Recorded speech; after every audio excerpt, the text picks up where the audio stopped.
నాకు మంచి ఆలోచనలు ఇవ్వు, నన్ను మంచిగా పనులు చేయించు, నా ఆరోగ్యం మంచి ఉంచు, నీ చరణాలలో నన్ను ఉంచుకో అనే ఒక్క 10 నిమిషాలు మన ప్రార్థన. కళ్ళు మూసుకొని ధ్యానం అంటే ఏంది? ధ్యానం అంటే ఏదో మంత్రం తంత్రం కాదు, మన లోపల ప్రార్థన జరుగుతూ ఉంటుంది. కళ్ళు మూసుకుంటే ఎన్నో వస్తాయి విషయాలు, ఎన్నో. వ్యవసాయం చేస్తా పొలం యాదకి వస్తుంది, ఉద్యోగం చేస్తే అక్కడి విషయాలు యాదకి వస్తాయి, ఇంట్లో కుటుంబాల్లో ఏ చట్నీ వేయాలా, ఏ కూర వేయాలా, ఏ వంట వేయాలా, పొద్దున లేచి ఇవన్నీ కళ్ళు మూసుకుంటే ఆడవాళ్ళకి యాదకి వస్తాయి.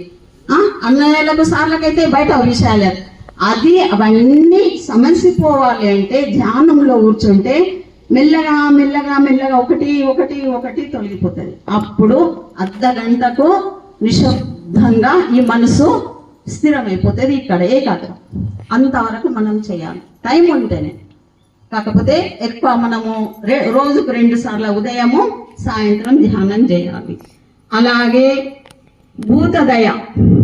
భూతదయ చూపడం అంటే ప్రతి ప్రాణిపై కొద్దిగా దయ చూపాలి. ప్రతి వారిని మన ఇంటి వాళ్ళని ఎలా ప్రేమిస్తున్నామో అమితంగా ప్రేమిస్తాం. మన ఇంటి వాళ్ళని, వస్తువులను ప్రేమిస్తాం, బంగారాన్ని ప్రేమిస్తాం, ఇల్లుని ప్రేమిస్తాము, మనం చేసే తినే అన్నాన్ని ఇష్టంగా ప్రేమిస్తాం. అలాగే ప్రతి జీవిని కొద్దిగా దయ చూపండి. బాబా గారు చెప్పే భూత దయ, ప్రతి ప్రాణిపై దయ చూపడమే భూత దయ. మళ్ళీ అందరిపై ప్రేమతో కలిగి ఉండు. ఎవరితో కొట్లాటలు శత్రుత్వం పెట్టుకోవు. శత్రువు నువ్వే, మిత్రువు నువ్వే. శత్రువు లోపలనే ఉన్నాడు, మిత్రువు కూడా లోపలనే ఉన్నాడు. ఏ విధంగా? నువ్వు వాళ్ళ మీద కోపం పెట్టుకున్నావు అనుకో, మనసులా కోపం పెరిగిపోతుంది. కోపం పెరిగిపోయి కోపం వస్తుంది. వాళ్ళు ఎదుటి వాళ్ళ నుండి కూడా మనకు మాటలు వస్తాయి. నీ లోపల పెట్టుకున్నాం కదా మన లోపల.